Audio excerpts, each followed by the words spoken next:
how to back up photos in iPhone without iCloud.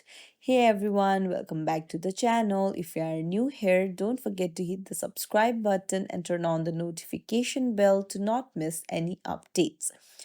So, is your iCloud storage full, but you still want to back up your photos and videos? Then you're in the right place. So, let's dive right in. Another way to back up your photos and videos is through this app called Google Photos.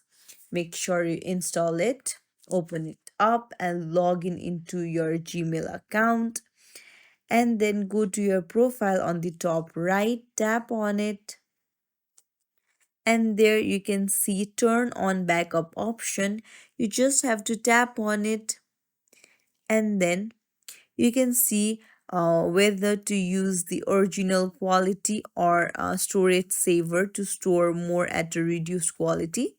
You can choose any of your wish and then hit confirm, and then it will start backing up your photos and videos. So it's as simple as that. If you found this tutorial helpful, don't forget to like and subscribe to our channel for more tips and tricks.